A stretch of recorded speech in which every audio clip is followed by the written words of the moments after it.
Kali qui nous a permis encore de revenir parler au sujet de sa lumière spirituelle.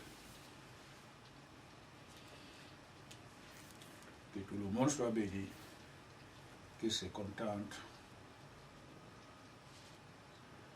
d'être guidé par elle.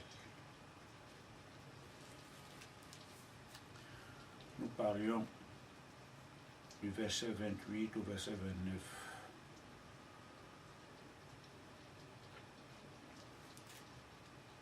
De la Bhagavad Gita.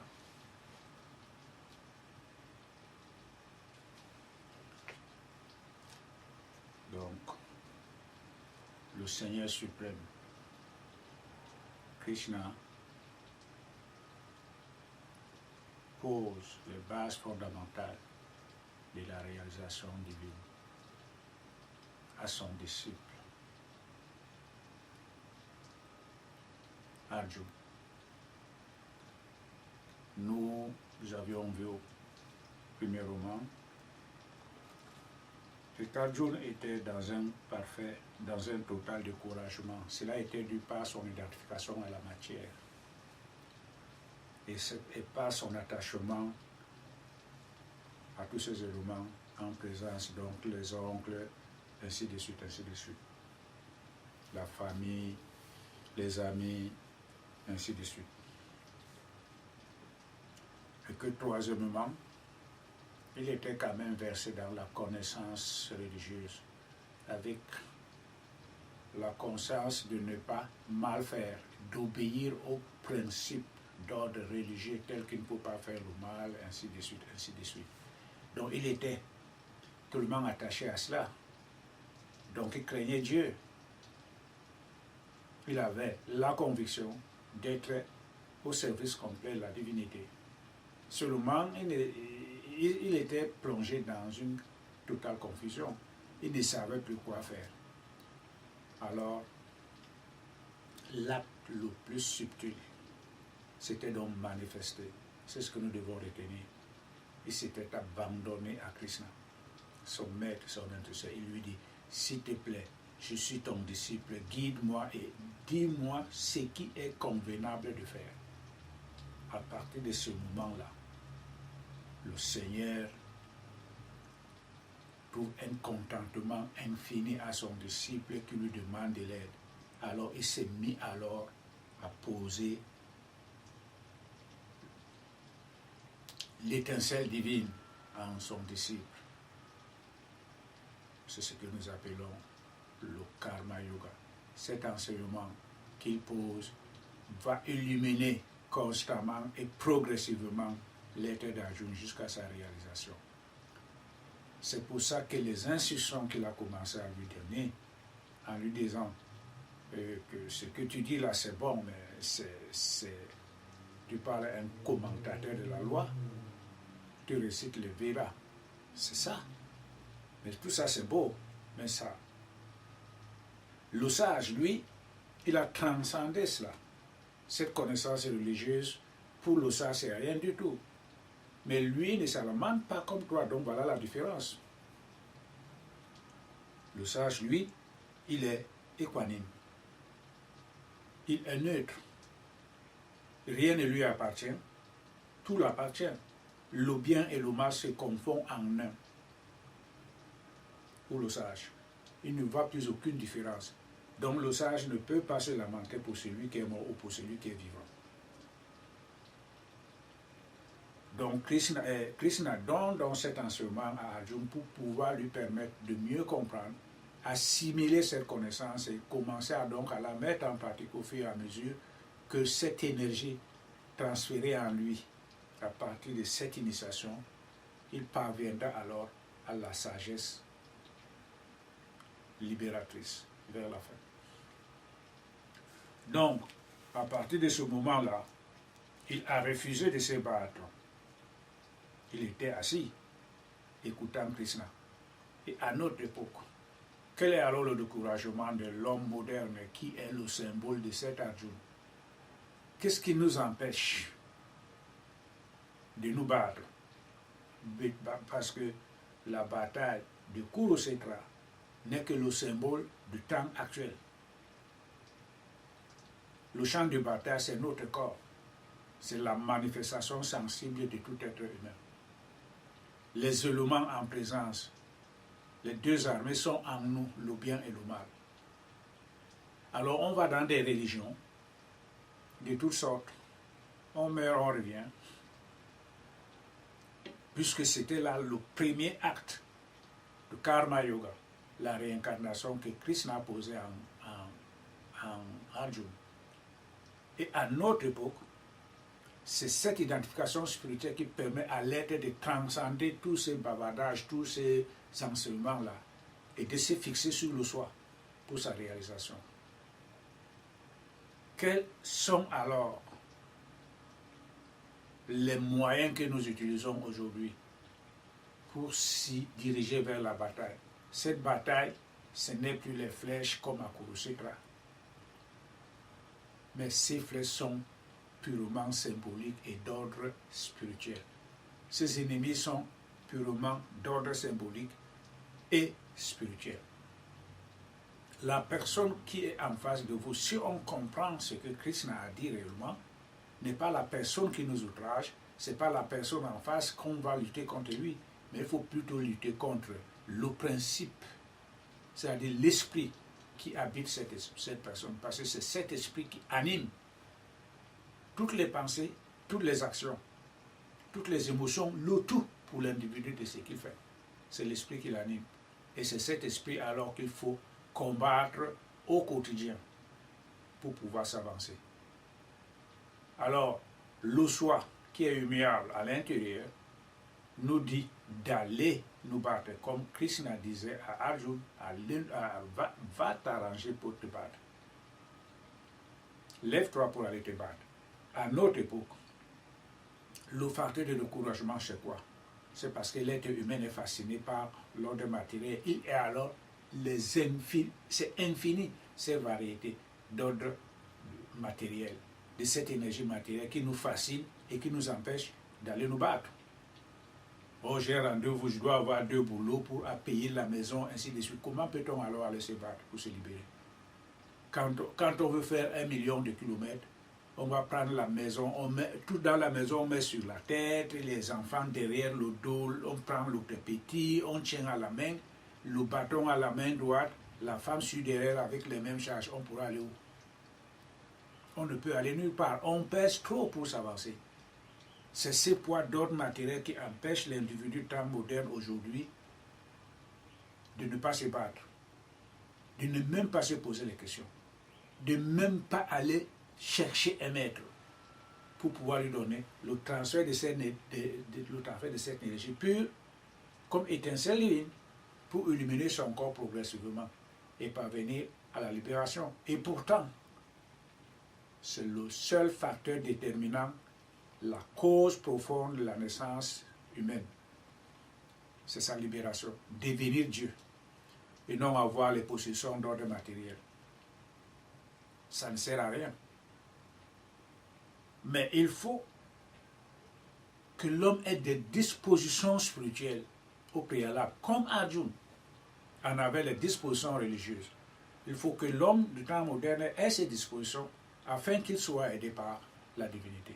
Quand l'individu du temps moderne a ces aspirations en lui, à partir de ce moment-là, quand il se lève le matin, il dit, mais, oh mon Dieu, qu'est-ce que je dois faire aujourd'hui?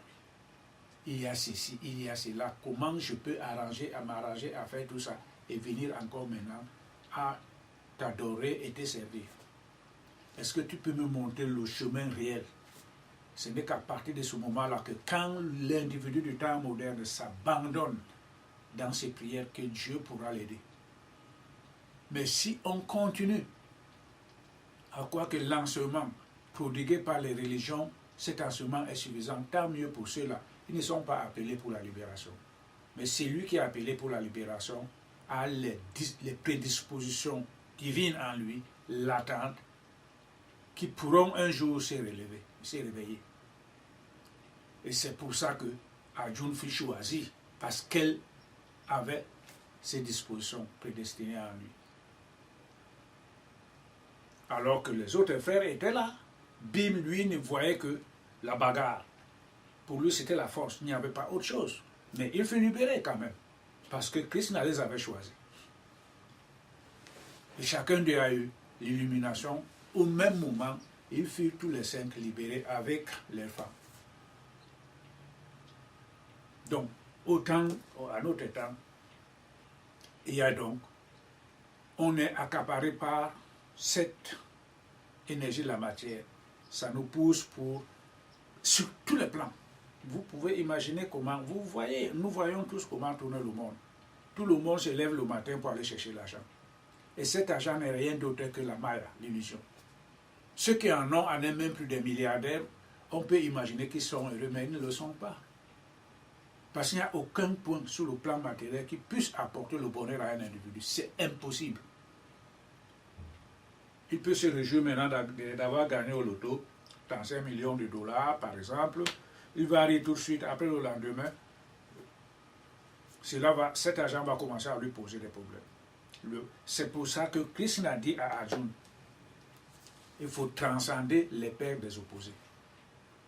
C'est-à-dire le processus de la dualité. Ce n'est que ces facteurs-là qui est basé le monde actuel.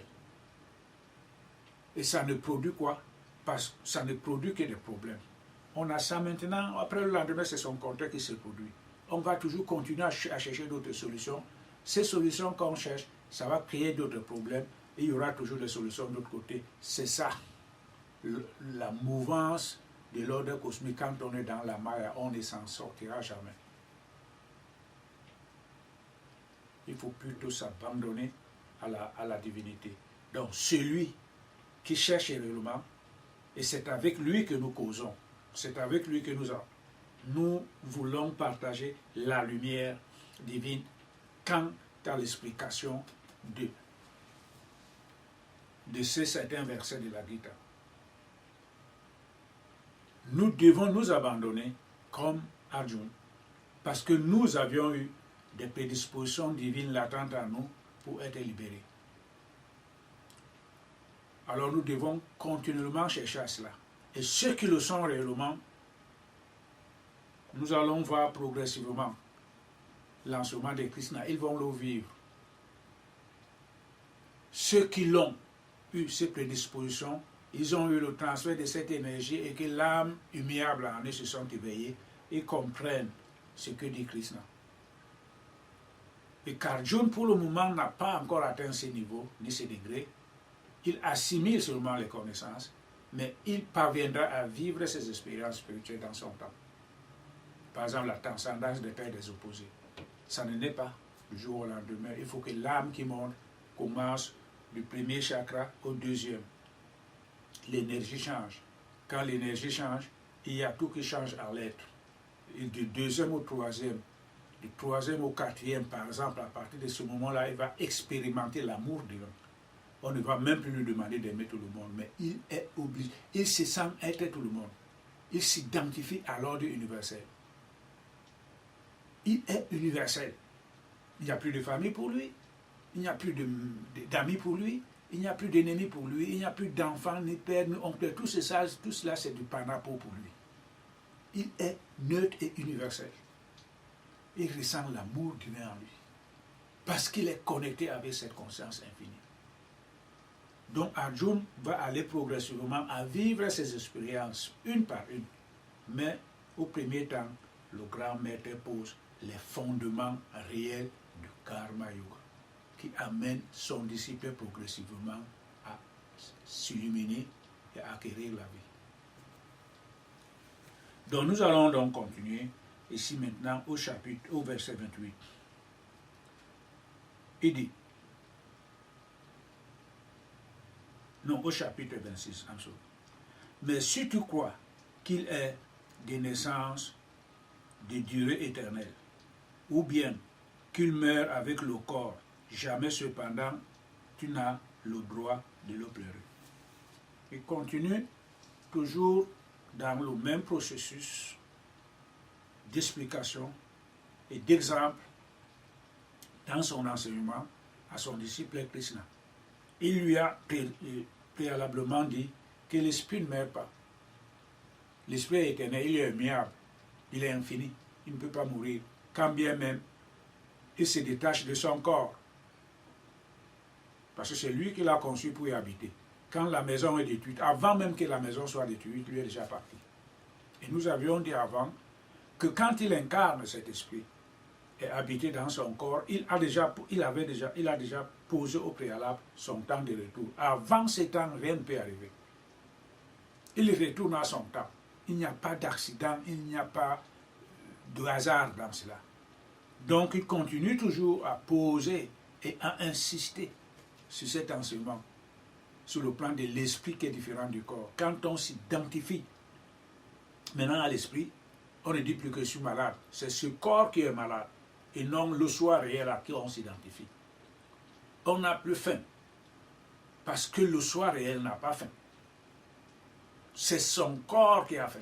On peut le nourrir comme on veut.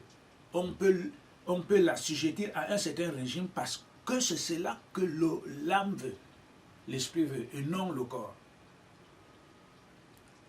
Il n'a pas d'âge. Quel âge avez-vous? Ce corps a son âge, je peux vous le dire, mais le moi réel n'a pas d'âge. Je suis sans âge. C'est réellement cela. Donc c'est pour ça que Krishna continue à lui dire ici que mais, si tu crois qu'il est de naissance et de durée éternelle, alors, ou bien qu'il meurt avec le corps, jamais. Avec le corps, jamais. Cependant, tu n'as le droit de le pleurer. La mort est certaine pour toutes les choses qui sont nées. Et la naissance est certaine pour toutes les mortels. Par conséquent, il ne t'essaie guère de te lamenter sur l'inévitable. Ici, il pose réellement encore et encore plusieurs exemples comme celui-ci. Si tu penses alors qu'ils sont nés, alors ils vont mourir, parce que c'est inévitable. Et si réellement ils naissent, ils meurent, inévitablement ils devront encore renaître. Donc, même sur ce plan-là, tu n'as pas le droit de te lamenter. Voilà.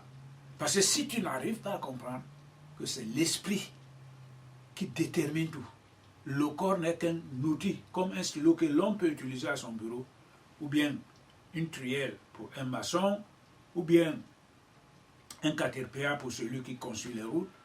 Tout cela, ce ne sont que des matériels. Des matériaux.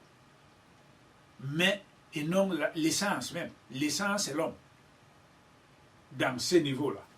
Dans ce niveau de la matière, l'essence, c'est l'homme. Mais sur le plan divin, l'essence, c'est l'esprit. Et le corps n'est que la matière. L'outil que l'esprit utilise.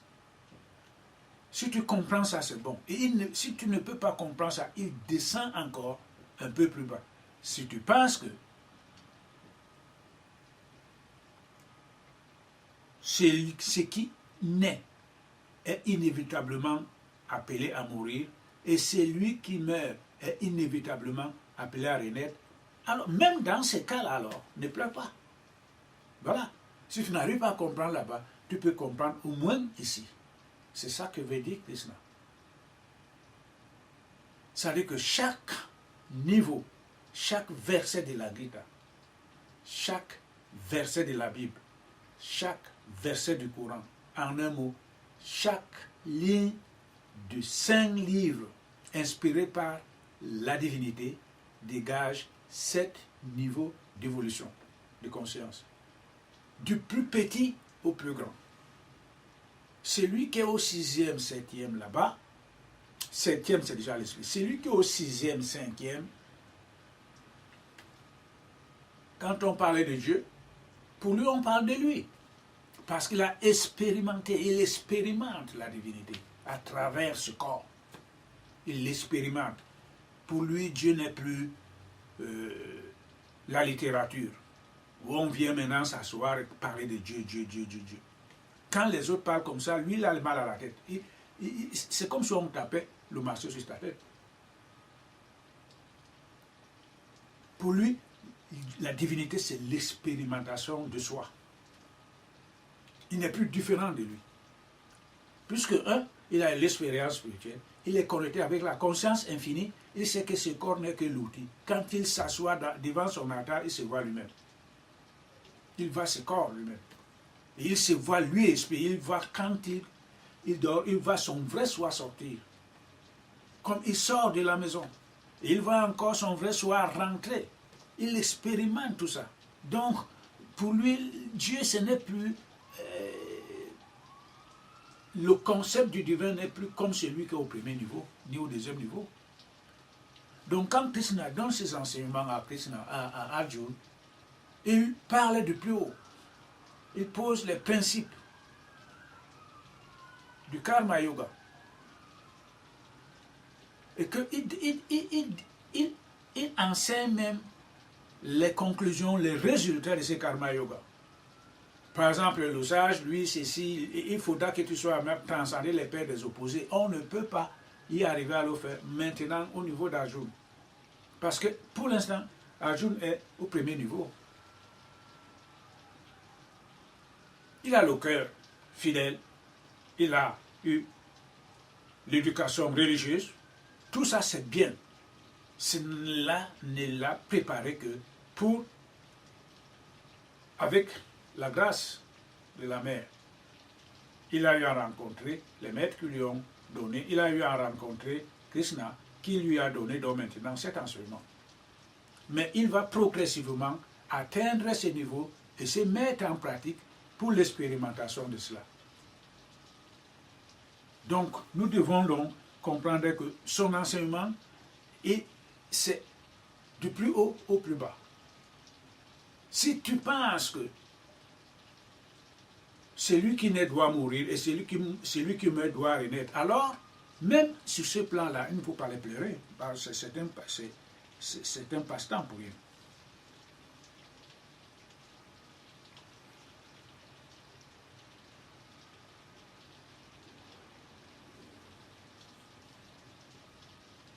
Il dit, la mort est certaine pour toutes les choses qui sont nées. Et la renaissance est certaine pour tous les mortels. Par conséquent, il n'était si guère de te lamenter sur l'inévitable. Il a commencé au premier temps. Quand il a posé les germes du Karma Yoga, c'était d'abord la réincarnation. C'est ce qu'il ramène. Si tu n'as pas compris au premier temps, il le ramène encore ici. La renaissance est inévitable pour ceux qui meurent. Et pour ceux qui meurent, la renaissance est inévitable. Donc, si on comprend ce processus, c'est déjà pas mal. On n'a pas le droit de se plaindre. L'état prénatal, le verset 28, l'état prénatal des êtres est inconnu. L'état intermédiaire est évident. Et on ne peut découvrir leur état après la mort. C'est vrai. Qu'est-ce qu'on peut comprendre là? Qu'est-ce que Krishna veut nous enseigner au chapitre 28? L'état prénatal des êtres est inconnu. Nous savons que l'atmosphère spirituelle a 78% de la création divine. Donc elle est vaste. Il y a des milliards et des milliards de planètes. Et toutes ces planètes-là sont habitées par des êtres. Ce n'est que l'atmosphère matérielle qui est à peu près 22%. Qui est encore divisée par... Il y a au moins, selon les sages, 8 millions d'espèces d'hommes et d'animaux, ainsi de suite, ainsi de suite. On les a classifiés.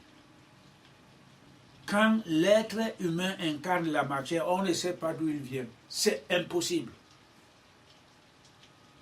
Donc on ne peut pas savoir d'où il vient. Il vient, il se retrouve dans une famille qui a peut-être 2 enfants. Mais c'est complètement impossible de savoir ce qui se passe, d'où vient-il. Et dans l'ignorance, à partir de l'enseignement religieux, ainsi de suite, on va commencer à poser la main, j'ai ceci, j'ai fait. On n'a rien fait de tout cela. Les organes humains n'ont que produit, selon le processus d'évolution cosmique, le corps de l'enfant, et non lui-même. Et c'est après encore un certain temps que l'énergie descend à rentrer dans ce corps. Et à partir de ce moment-là, la femme qui conçoit commence à ressentir le mouvement de son bébé dedans. Et avant ce temps, rien. Pourquoi? Parce que tout cela va progressivement selon l'évolution cosmique. Donc, l'état prénatal de l'être, c'est impossible de savoir d'où il vient. On ne vient pas de la même chambre là et puis on est ici. Bon, l'état présent, là, oui. On voit la personne qui agit. On commence même à se poser des questions. Mais depuis que ce village existe, mais ces brigands, un garçon là, d'où il vient, il tue tout le monde. Quand il s'en va en brousse, il coupe tous les arbres. Mais d'où vient-il? Mais c'est quelque chose d'incroyable. On n'a jamais vu ça. On va se plaindre chez son père. Lui aussi ne sait pas. Pourquoi? Parce qu'il ne sait pas exactement le fondement réel de sa prédestination en tant que garçon, en tant que fils. Il ne sait pas. On ne voit que le corps. Et c'est pour ça que les sages disent que le corps ne signifie rien du tout. Le corps n'est que l'outil qu'on utilise pour faire cet acte, pour dire ceci. Il y a certains qui peuvent venir pour, par exemple, embellir l'atmosphère familiale, apporter du progrès pour son élévation, s'occuper peut-être de ses frères et sœurs, poser les jalons d'un certain renouveau en tant qu'évolution de la famille, dans la matière. Certains le font, d'autres ils s'en fichent, ils sont venus pour détruire, on ne peut rien faire. Donc l'état prénatal de l'individu, on ne le sait pas. Ce qu'il a déjà fait dans ce monde plusieurs fois, et ce qu'il a pu faire, on ne le saura pas. Et d'où il vient, on ne peut même pas le savoir. Voilà, c'est ça que veut nous apprendre Krishna ici, au chapitre 28. L'état intermédiaire est évident, il est là. Il a conçu une maison, il a marié une femme, il a fait des enfants, et il s'occupe d'eux, il les envoie à l'école. Lui-même, c'est un grand monsieur qui est là quelque part, il est reconnu dans la République. Son état présent, il est évident, on le voit là. Et on ne peut découvrir leur état après la mort, même si les deux meurent là tout de suite, dans la même minute, les deux ne pourront pas jamais aller ensemble. C'est quelque chose de phénoménal. Vous donnez 2 armes à 2 soldats, vous mettez les 2 êtres humains devant eux. Vous comptez jusqu'à 10, vous appuyez sur la gâchette, les 2 meurent aux mêmes minutes, à la même minute. Ils ne pourront plus jamais se revoir, les deux. C'est ça que veut nous dire Krishna. Donc quand on veut s'attacher sur ceci, c'est ça, c'est complètement ridicule. C'est complètement ridicule. La famille, ceci, cela, c'est au niveau de la matière, de l'illusion. Mais quand l'esprit qui est là-dedans ressort encore de ce corps, les deux qui ressortent de ce corps au même moment cela est pratiquement impossible pour eux de se retrouver. C'est ça que veut nous dire Krishna au chapitre 28. Y a-t-il là de quoi se lamenter? Certains considèrent comme chose miraculeuse l'esprit incarné. D'autres en parlent et d'autres en entendent parler avec étonnement, mais aucun ne le réalise, même après en avoir entendu la description. C'est ça. Certains considèrent comme une chose miraculeuse l'esprit, parce que il est invisible, c'est quelque chose. Il y a par exemple dans les traditions africaines les désincarnés qui viennent par exemple pour traumatiser certaines personnes dans la famille. Ils voient ces fantômes, mais c'est des petits esprits incarnés qui sont derrière la maison. Là. Ils sont insaisissables. Il peut prendre 8 mètres de haut, 15 mètres de haut. Son corps est astral. Tu vas lui donner un coup de machette, tu ne lui fais rien du tout. Et s'il cristallise encore certaines énergies, il peut même te rendre étourdi, il peut même te rendre tout ce qu'il veut. Mais alors l'esprit pur en l'homme, c'est quelque chose d'incommensurable. C'est quelque chose d'incommensurable. C'est ça que veut dire Krishna ici, en disant que certains considèrent comme une chose miraculeuse, c'est vrai, l'esprit incarné. D'autres en parlent et d'autres en entendent parler. Mais nul ne saisit réellement ce que c'est que l'esprit. C'est impossible. Parce que la dimension de l'esprit est le tout contraire du concept humain. L'être humain ne peut pas réaliser la dimension de l'esprit. Il ne peut pas. Quand il redécouvre la plénitude de sa divinité, l'être humain n'est rien du tout. Rien du tout devant. Rien. C'est pour ça qu'on a créé des écoles qu'on appelle, par exemple, nous appelons le yoga. C'est pour essayer de nous amener, pour certains qui seront assidus, de découvrir l'étendue de la plénitude de soi en ce corps. Quand on voit exactement qui on est, là on commencera alors à comprendre à peu près ce que veut nous dire Krishna ici. Avant, quand on est assidu à la réalisation, à la recherche de sa réalisation de soi, en appliquant le yoga intégral, par exemple le karma yoga, le bhakti yoga, ainsi de suite, ainsi de suite. La Mère divine, dans son temps, nous apporte cette grâce. Elle va d'abord nous montrer le soi dans son état primitif démoniaque. Et après, elle va alors te montrer, des années plus tard, elle te montre encore, elle t'accorde encore cette grâce de voir maintenant la perfection de soi, ce que ça a donné. Ce n'est plus celui que quand il parle, c'est comme si tout le village ou tout le territoire allait s'écrouler. Il est immense, colosse. Il fait 2 pas, il a traversé un grand boulevard. Il a plus de 8 mètres de haut. C'est ça l'esprit en soi. Et cet esprit, le premier aspect de cet esprit n'est que démoniaque. Et le second, il est alors le créateur de toutes choses. Il est indescriptible. Il est au-delà du verbe et des attributs. Il est au-delà des qualificatifs. C'est ça cet esprit. Cet esprit, chapitre 30, cet esprit ne peut jamais être détruit dans l'enveloppe mortelle qu'il habite. Et il est donc indigne du droit d'être troublé pour tous ces mortels. Donc c'est toujours l'enseignement du processus de la réincarnation et la différence de l'esprit et le corps, les pères des opposés.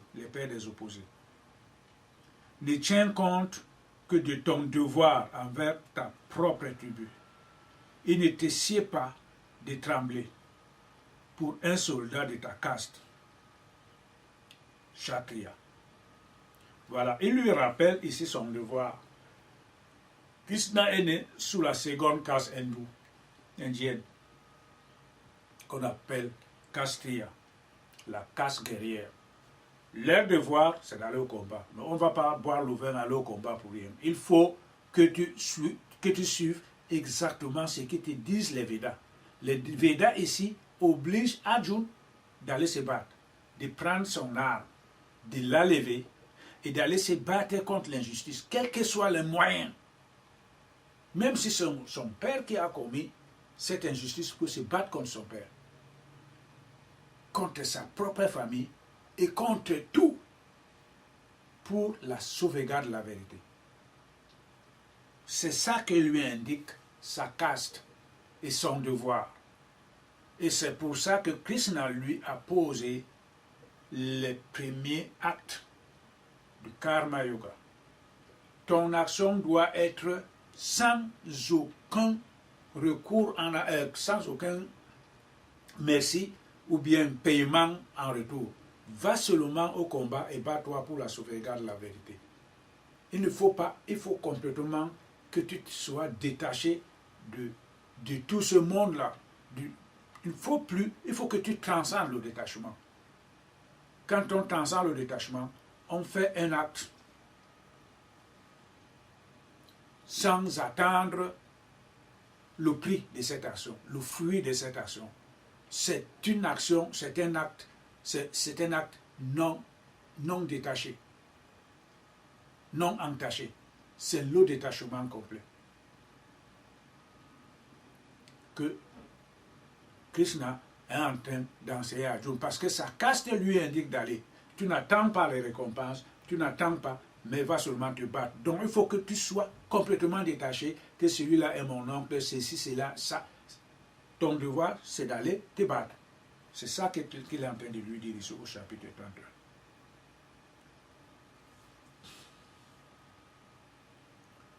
Pour un soldat de ta caste, il est point de devoir, il n'est point de devoir suprême à une guerre légitime. Et voilà que, selon ton désir, la porte du ciel se trouvait ouverte devant toi. Grâce à ces combats non prémédités et glorieux que seuls peuvent obtenir les soldats favorisés du sort. Mais, par contre, si tu ne veux pas remplir tes devoirs, les devoirs de ton état, et combattre sur le champ de bataille, tu manqueras au devoir naturel et à l'honneur, et tu seras coupable d'un crime. Les hommes ne te considéreront jamais comme infâme. Et pour un être jadis respecté dans le monde, l'infamie est pire que la mort. Il rappelle à Arjuna ici qu'il était beaucoup plus respecté dans son monde. Il était le meilleur archer de l'Inde. Il a reçu l'instruction du grand maître Drona. Tout le monde le respectait. Personne ne pouvait se lever en Inde pour aller se battre contre Arjuna. Il avait eu l'acte de Shiva. Govinda. Il l'avait reçu. Personne ne pouvait jamais gagner cet arc. Ce n'est que lui. Et à partir des blessings de son maître, il a été le meilleur archer de l'Inde. Personne ne pouvait jamais venir. Arjuna pouvait gagner cette guerre seul, avec les armes divines qu'il a reçues. Alors Krishna lui rappelle alors que si tu ne veux pas te battre, qu'est-ce que toi tu comptes en avoir? Les gens vont se moquer de toi. Parce qu'ils sauront que tu n'es qu'un lâche. Et les honneurs qu'ils t'accordaient avant, il te sera vraiment difficile de supporter cette infamie. Autant mourir que de le supporter. Donc mieux pour toi d'aller te battre. Parce que cette guerre est légitime. Et en plus, tu l'as voulu. Tu as voulu pour laver l'injustice que tu as reçue. Maintenant, pourquoi tu ne veux pas te battre? Donc, il lui donne des enseignements pratiques à son niveau pour qu'il comprenne. Il ne peut pas lui amener au-delà.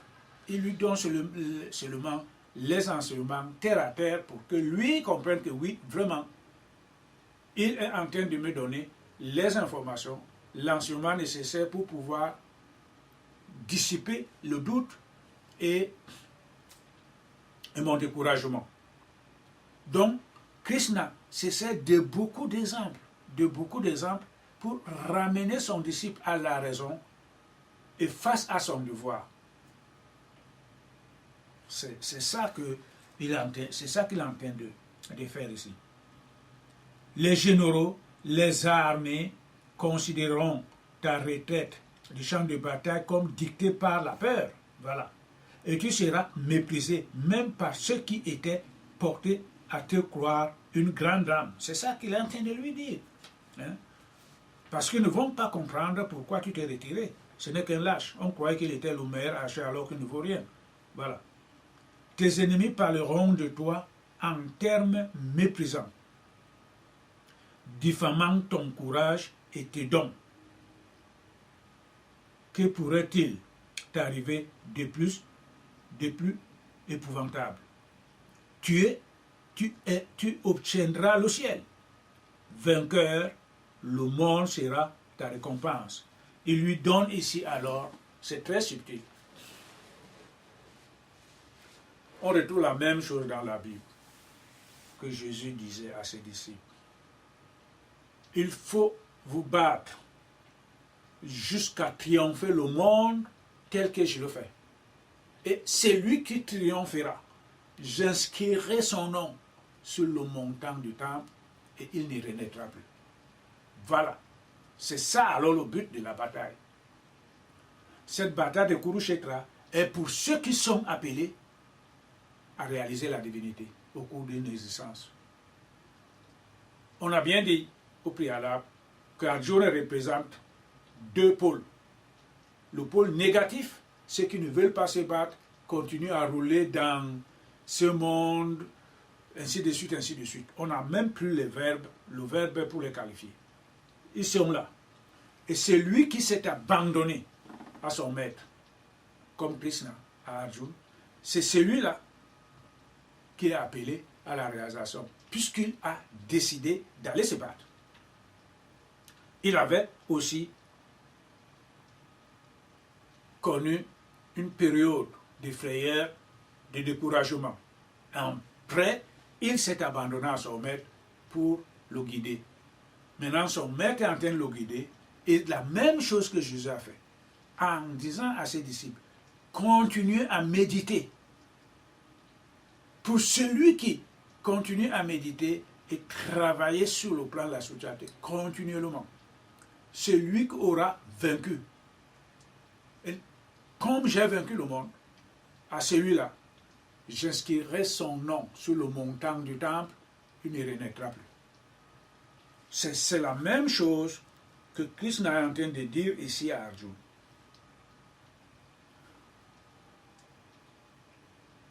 Tu es sur le champ de bataille, tu obtiendras le ciel. Parce que dans sa caste, si un soldat meurt dans le champ de bataille, il va directement au paradis. Il n'y a pas un autre lieu où il peut aller. Il s'en va au paradis. Ça, c'est les Védas, on ne peut pas mentir. Alors, donc, il lui rappelle, tu obtiendras le ciel. Vainqueur, le monde sera ta récompense. Alors, le monde, c'est quoi? Le monde, c'est qui sera le prince spirituel, s'asseoir sur le trône et diriger le monde avec son maître. C'est ça que Christ avait dit. C'est la même chose que Jésus dit à ses disciples. J'inscrirai ton nom sur le montant du temple, tu ne renaîtras plus dans ce monde matériel, mais plutôt tu seras dans Jérusalem céleste et diriger les affaires de la terre avec moi. C'est ça que veut dire, c'est la même chose qui est dit ici.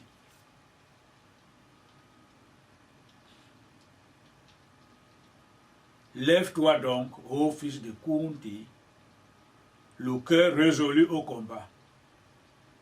Fais en sorte que le plaisir et la douleur, le gain et la perte, la victoire et la défaite te soient indifférents. Et ensuite, prépare-toi au combat, car c'est ainsi et ainsi seulement que dans l'action, tu n'encourras pas le péché. Voilà.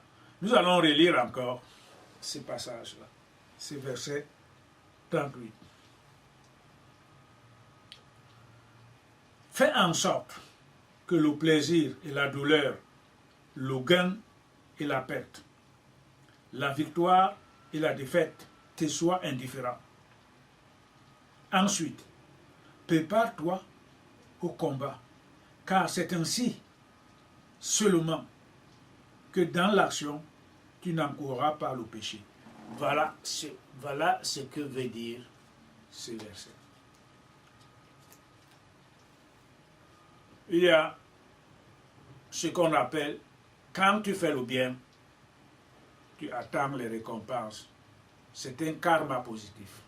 Quand tu fais le mal, tu encours encore les conséquences de ce mal. C'est le karma négatif. Mais la transcendance de ce karma produit le karma neutre. C'est dans ce karma neutre que Krishna invite Arjuna. Et ce karma neutre n'est que le résultat de l'action juste, sans récompense. On n'attend rien. Je vais laver la porte, la cour à cette vieille femme. Laver ses plats, lui apporter de l'eau parce qu'elle ne peut pas faire tout ça. Je le fais, c'est parce que j'aime cette vieille femme, pour que je couche avec elle, ou bien pour qu'elle me dise merci, ou bien qu'elle me donne quelque chose.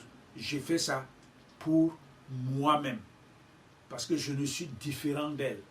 Elle et moi, nous sommes la même chose. Elle n'est que le prolongement de ma propre conscience. C'est ça le karma yoga. L'action juste. Tu n'attends pas les récompenses. Tu n'attends même pas qu'on te dise merci. Tu fais ça, tu t'en vas. Donc, quand Arjuna dit ici, quand Arjuna entend ces paroles, il ne les comprend pas. Il peut les entendre, mais il ne comprend pas profondément ce que Krishna lui dit ici. Parce qu'au cours de la bataille, il va toujours continuer à dire à Krishna, oh, moi, je n'ai pas besoin d'aller mentir pour gagner cette bataille. Et Krishna lui dit, mais qui es-tu pour acquérir la victoire? Qui es-tu pour parler de la victoire?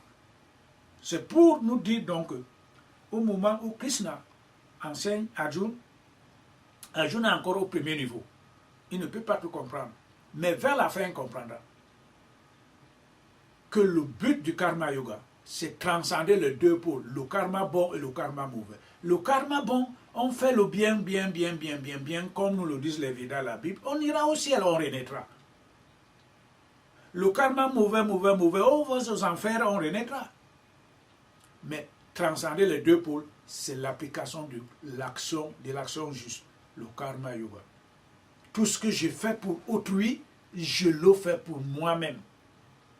Je ne vois plus autrui à qui j'ai fait ça. Premièrement, pour aider quelqu'un, il faut l'aimer. Alors dans ce monde, il n'y a pas d'amour. Ça, c'est au-delà de... Ce qu'on trouve même dans les ménages, c'est le business, anyway. Hein. C'est la femme attend quelque chose de l'homme et l'homme attend quelque chose de la femme. L'amour ne demande rien. L'amour pardonne tout. L'amour est longanime. L'amour ne sème que le bien. L'amour n'accuse pas. Où on va ça dans ce monde? Montrez-nous, qu'on nous montre un ménage dans le monde qui n'attend rien de l'autre. Aujourd'hui, on va se marier, le lendemain, il faut appeler l'avocat pour se divorcer. Pour se séparer, pour le divorce. Il y a toujours ceci, l'homme la met les mains, il ne fait rien, il ne peut même pas planter un clou pour... C'est ça le problème. Oh, ces femmes, blablabla, ainsi de suite, ainsi de suite. Oh, c'est la danse, si ça ne marche pas, il faut qu'il y ait des explications. L'amour est indifférent de tout acte négatif et positif émanant de l'autre. On ne voit pas tout ça. Donc, quand Krishna dit donc ici à Arjuna, fais en sorte que le plaisir et la douleur, le gain et la perte, la victoire et la défaite te soient indifférents. Ça veut dire que tu dois transcender tout cela.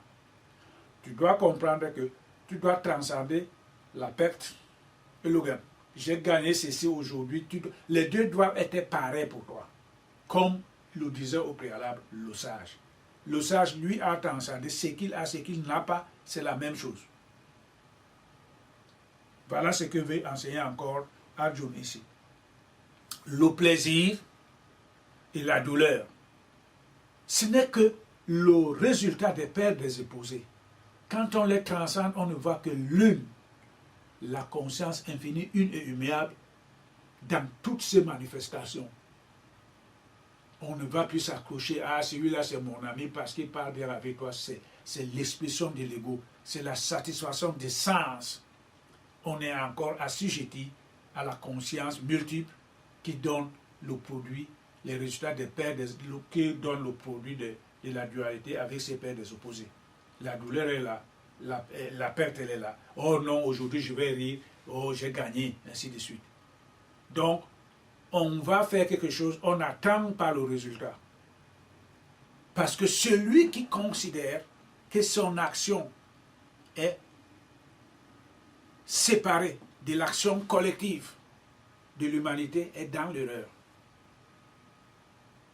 C'est pour ça qu'il ne faut pas attendre les résultats de l'action que nous faisons.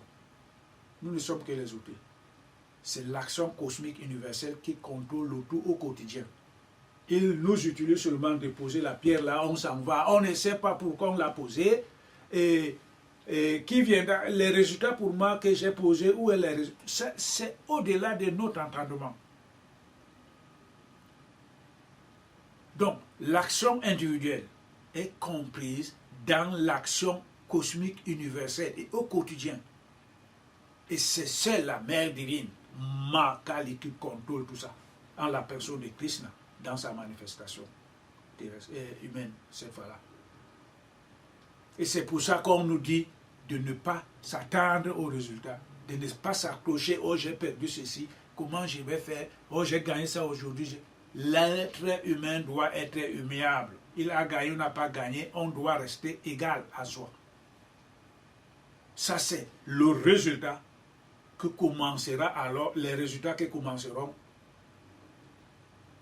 à venir par l'application de Karma Yoga. Et quand on le commence, on n'a pas ça. On est encore assujetti à... Parce que la conscience et l'énergie multiple est encore là. Il faut que l'énergie pure amplifie tout le corps et que tout ceci commence à disparaître. Ça a pris donc toute la vie d'Arjuna. Et ça prend encore, et cela est identique à ceux qui cherchent maintenant, ça prend toute une vie. Parce que la perfection ne s'atteint pas un jour. Et again, c'est Jésus seul, dans l'histoire cosmique de l'humanité, a amené à la réalisation divine en un instant des milliers de personnes. Ils avaient reçu le Saint-Esprit, l'âme divine, immuable, en eux s'était éveillée. Certaines personnes, certains parmi eux commencèrent à parler les langues parce que tu réalises ce que tu as été avant. J'ai été espagnol, grec, whatever. Tu parles encore ces langues comme si tu étais en des millions, peut-être plusieurs incarnations au passé. Tu réalises donc maintenant ta divinité qui est la substance de toutes choses. C'est miraculeux, c'est vraiment fabuleux.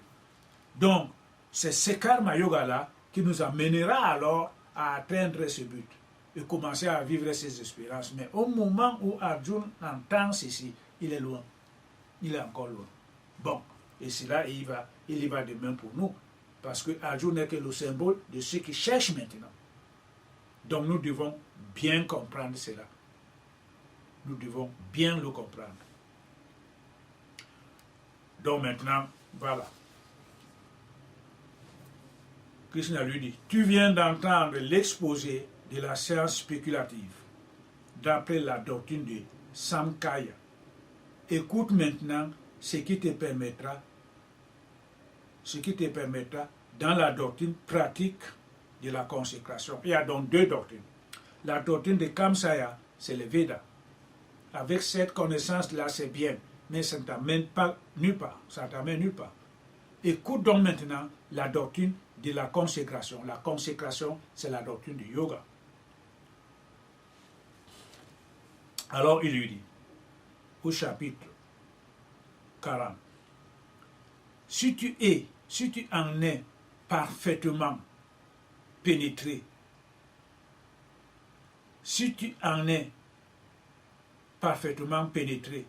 de briser définitivement les chaînes du karma et de t'élever au-dessus d'elle.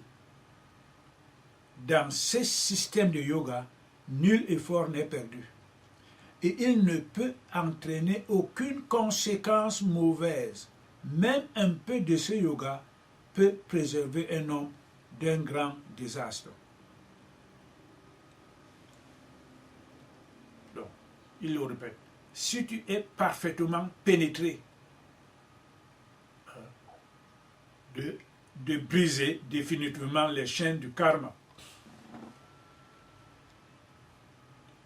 si tu es parfaitement pénétré, il faut que ce yoga soit intégré en soi, assimilé et pratiqué. Quand les trois facteurs sont réunis avec la grâce de Sri Krishna, on parviendra alors à briser les chaînes du karma. Ça veut dire que on aura l'éveil de la conscience, et cet éveil de la conscience, aussi longtemps qu'il n'y a pas l'éveil de la conscience de l'âme immuable en soi, on ne peut pas briser les chaînes du karma. On sera toujours et toujours assujetti au produit de ce karma, bon ou mauvais. Et donc, on reste enchaîné aux morts et aux renaissances. Mais il dit ici, si tu es parfaitement pénétré, ça veut dire que il faudra donc maintenant qu'il y ait cette grâce après l'assimilation de cette connaissance et la pratique de ce karma yoga. La grâce divine interviendra, alors et alors l'âme divine en soi s'élèvera. Et quand l'âme divine s'élève, il n'y a plus rien d'autre à faire que de briser les chaînes du karma. À partir de ce moment-là, l'âme humiliable, seule transcende la ligne du karma. Seule l'âme divine humiliable, qui est esprit, qui a conçu toutes choses, sait briser ses chaînes et s'en va à l'immortalité, d'où elle vient. C'est ça que veut dire Krishna. Donc il faut donc que Arjuna soit pénétré de cette connaissance et de briser définitivement les chaînes du karma et d'élever au-dessus d'elle. Le karma est là. Elle est assujettie au guna. Les gunas sont là, les trois énergies subtiles. On ne peut pas les dépasser. Et cela est le symbole, par exemple, de la croix des catholiques. L'âme qui pénètre depuis le haut descend jusqu'en bas au 6e chakra. En bas, il dort là-bas. Au premier chakra, en bas, il dort. Maintenant, quand le karma yoga sera dans sa plénitude de l'émancipation, l'âme divine qui ressent alors cette énergie devra s'élever.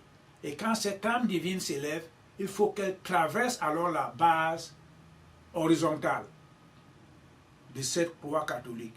Seule l'âme la traverse. Et c'est cette barre traversale qui est le symbole de Guna, les trois énergies. Sattva, l'énergie libératrice. Tamasi, l'énergie dormante, négative. Et le Raja, l'énergie d'action. Quand elle combine toutes les trois, il n'y a rien. Il n'y a pas de libération. L'individu mourra au fin des siècles ou bien renaîtra jusqu'à ainsi de suite. Mais quand l'âme divine se réveille, il brise alors ces chaînes de karma. Maintenant, tout ce que Arjuna, nous autres, faisons, c'est au-delà du karma bon ou mauvais. Ça devient alors le karma neutre. Parce que ce que nous faisons, nous ne le faisons plus sur le plan de l'ego, qui ne peut pas traverser cette base horizontale. Et c'est pour ça que nous voyons que l'évolution spirituelle d'un être, ne pouvant pas traverser pour rejoindre encore les cieux d'où il vient, il va à droite ou il va à gauche. La droite, c'est cette barre-là, le Bouddha que Jésus a symbolisé de la grande voie. Il a dit que tout le monde va là-bas, mais elle ne nulle part. On peut aller à gauche, on peut aller, c'est l'infini, on appelle ça l'évolution horizontale. Tu ne vas nulle part. Tu peux même acquérir toutes les forces. Tu peux même être des demi-dieux, mais tu renaîtras dans ce monde. Alors il dit, le chemin le plus resserré et étroit, c'est celui-là qui mène à la vie, mais peu nombreux trouvent. Ça veut dire que, sauf les élus qui ont eu cette grâce, d'avoir l'éveil de la conscience infinie en eux, et cet esprit seul qui est rentré par le crâne doit remonter. La matière ne monte nulle part. Ça veut dire que l'intellect que l'individu utilise pour adorer Dieu, tout ceci c'est bon, mais ne va nulle part. Il n'y a que l'esprit. Donc Krishna révèle alors à Arjuna, si tu en es parfaitement pénétré, de briser définitivement les chaînes du karma et de t'élever au-dessus d'elles. Dans ce système de yoga, nul effort n'est perdu. Donc, quand tu fais les actes de la consécration au quotidien, tu adores la Mère divine. Tu fais ce qui est nécessaire de faire. Ce n'est plus écouter ce que te disent les Védas de ne pas faire. Mais là, maintenant, on rentre dans l'application, dans l'action, dans les œuvres du yoga. Alors, nul effort n'est perdu. Il ne peut entraîner aucune conséquence mauvaise. Voilà. Parce qu'on maintenant, on est guidé par les principes supérieurs de la spiritualité. Parce que tout est éclairé. Et on est là encore entouré par les grands maîtres qui ont déjà réalisé et qui nous enseignent ce que nous devons faire. Aucun effort n'est réalisé. Même ce qu'on avait fait il y a 10 ans, on a arrêté, ça reviendra toujours. Même un peu de ce yoga peut te préserver des dangers qu'on ne pouvait même pas imaginer. C'est ça que veut dire Krishna. Et c'est vrai, en plus. C'est vrai. Alors, au chapitre 41, verset 41, dans ce sentier, il n'y a qu'un seul objectif. Et il est d'une nature nette et invariable. La nature nette et invariable dans ces formes de yoga est la réalisation. Il n'y a que cette quand on fait ce yoga, il n'est pas question que je dois avoir 150 maisons. On verra plus tard que Krishna va même enseigner à Arjuna que heureux est celui qui n'a même pas d'habitation fixe. C'est ça. Parce qu'on va s'accrocher là-dessus, oh ma maison, on va me la prendre, il faut même que je vende une personne pour avoir l'argent et terminer de payer mon loan. C'est ça. On est complètement déchargé de tous ces petits soucis matériels-là. On ne regarde plus ça. Il n'y a qu'un seul objectif. C'est la réalisation de soi et c'est la divinité. Pour être plus noble, à aider ses frères dans ce monde matériel et être au service de l'humanité dans son ensemble. Voilà le but de l'homme. Et ce n'est que ce yoga intégral qui nous y amène. Et le seul objectif, et c'est vrai en plus, quand on a l'éveil de la conscience infinie, il n'y a plus rien d'autre à côté. On voit ce monde comme la merde, quand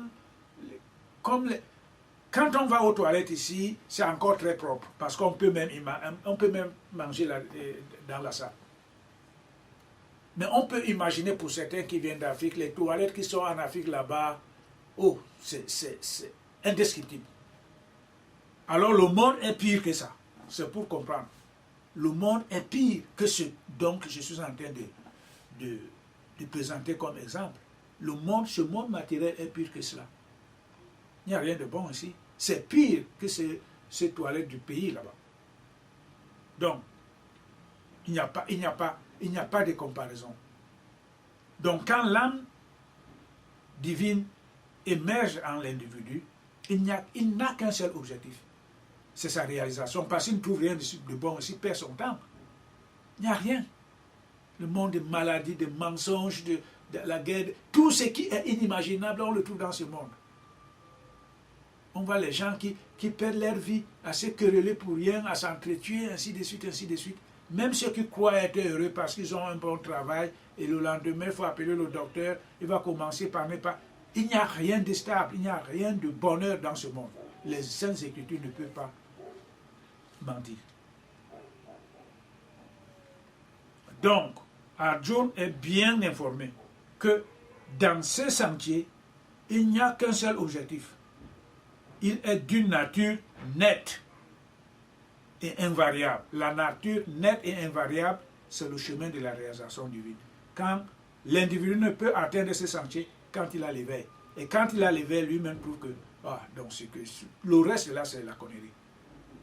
On n'a pas besoin de lui dire, mais il est enclin de monter et s'en aller. Parce qu'il a eu l'éveil. Il s'est dit donc maintenant, on m'attend là-bas. Il faut que je retourne d'où je viens. Il n'a plus rien du tout à faire ici dans ce monde, rien du tout. Il peut revenir pour aider le monde, en incarnant pour une cause spécifique. Et après ça, il va rentrer, il va retourner. C'est ça que veut dire Krishna ici.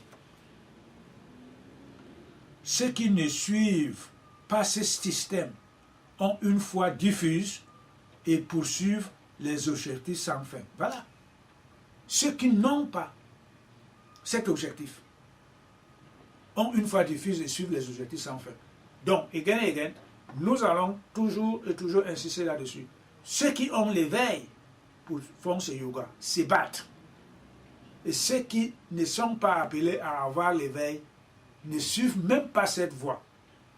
Ils vont continuer à lire les bouquins là-bas, aller dans n'importe quoi. Ils suivent les objectifs sans fin. Combien? Oh, je dois avoir ça, je dois faire ceci, je dois faire ça. Alors que celui qui a l'éveil n'a qu'un seul objectif, la réalisation divine. Il ne suit pas autre chose. C'est pour ça que Krishna insiste que dans ce sentier, il n'y a qu'un seul objectif. Et il est d'une nature nette et invariable. Il ne varie pas. Alors que ceux qui ne veulent pas se battre, voilà, ceux qui ne veulent pas se battre ne sont pas appelés, ils ne cherchent pas à être appelés, voilà, pour suivre les objectifs sans fin. Les ignorants, le verset 42, les ignorants prenant plaisir aux controverses sur les Védas, corrompus par les délices terrestres, préfèrent les jouissances éphémères du ciel à l'absorption éternelle, tout en déclarant qu'il n'y a pas d'autre récompense.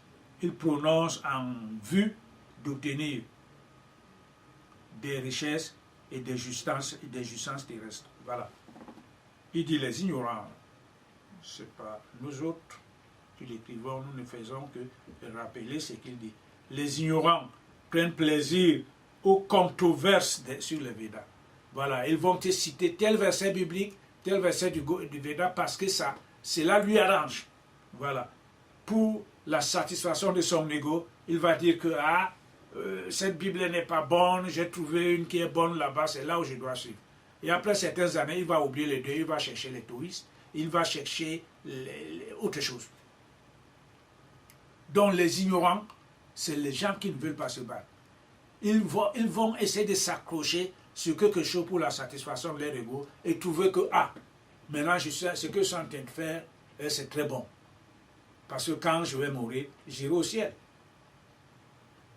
Et ils trouvent que le fait d'aller au ciel, ici, sur le plan astral, quel est même le niveau qu'il occupera sur le plan astral? Parce qu'il y a des infinités niveaux sur le plan astral. Une petite ligne, comme ça il y a 48 divisions en haut et en bas. Quelle ligne, quelle est la position qu'il occupera sur le plan astral? Il ne le sait même pas. Et il trouve en même temps qu'il n'y a pas d'autre récompense, alors que la vie éternelle, qui est au-delà du plan astral, attend ceux qui font le yoga. Le suprême, la suprême primordiale déité, en la personne de Shiva. Il a dit que ce lieu, c'est le troisième monde. Ce lieu n'est pas réservé aux religieux. Ce lieu est réservé aux yogis, ceux qui méditent, ceux qui appliquent le yoga. Quand ils meurent, ils viennent à mon état. Là, il n'y a que félicité éternelle et paix. L'astral dont on nous parle ici, le paradis, là où règne Indra comme chef, il y a constamment des guerres. Ce qu'il y a ici, c'est ce qu'il y a là-bas.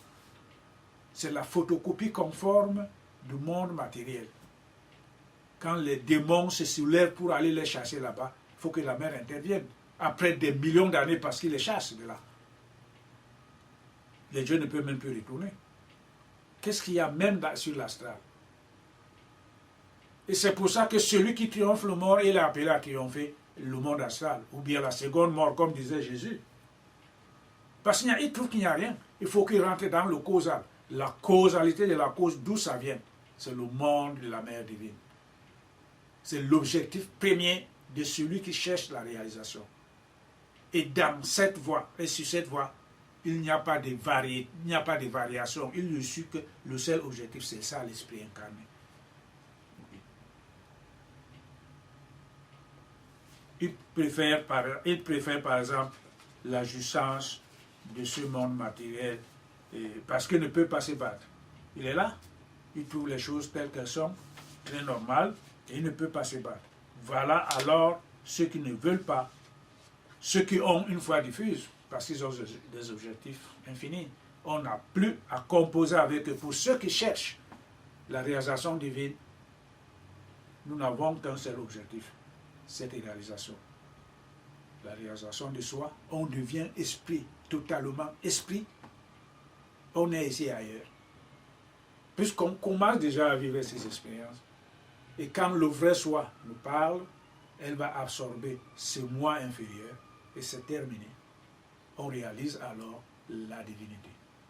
C'est ça notre objectif. Et c'est pour ça que nous devons nous accrocher à l'enseignement du Maître.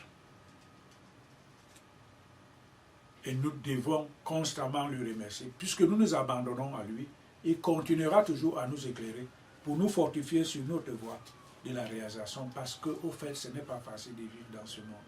Mais avec sa grâce, il nous couvre de beaucoup plus de grâce, il nous couvre beaucoup de félicité. On devient lui-même. Parce qu'en somme, on réalise que c'est lui qui agit dans ce corps seulement. Donc, on n'a plus des objectifs différents. Parce que c'est ça qui apporte l'opposition. On ne peut plus vivre dans les paix des opposés pour être opposé même à lui. On trouve que c'est lui qui agit directement à travers ce corps que nous croyons avant que c'est nous-mêmes, alors qu'au fond, ce n'est pas ça. Nous sommes lui. Et quand on réalise cette identification, on vit cette expérience, alors on n'a plus besoin de craindre sur quoi que ce soit. On ne pourra plus changer. Parce que ce que nous savons, c'est que la Mère divine, elle ne peut choisir personne et la laisser en cours de route. C'est impossible, ce n'est pas un homme. La purification pourra s'étendre jusqu'à une période appelée Armageddon, et c'est elle-même encore qui accorde l'intégrité pour supporter toutes ces épreuves à travers lesquelles la purification doit se produire pour sortir au final l'homme parfait, humiliable. Un outil précieux qu'elle va utiliser donc maintenant pour le progrès universel. On ne réalise même pas pour soi-même. On réalise pour les autres. Qu'est-ce qu'on est? On devient seulement esprit. On n'a plus d'attributs. Alors que les autres, ils les ont. Il faudra les aider pour élever les enfants, il faudra les préserver des dangers, il faudra les donner la connaissance pour faire ceci, cela. Ça, c'est le but de l'appeler. Il n'est que l'objet du divin qu'il utilise pour le progrès d'ordre universel, peut-être pour les âges qui viendront. Et on commence même à nous le faire voir maintenant, à partir des petites expériences que nous recevons tous les jours. Cela se réalise pour le bien-être des autres. Et c'est pour ça que nous devons remercier grandement la grâce de la Mère pour nous apporter cette lumière. Nous allons nous arrêter aujourd'hui au verset 43.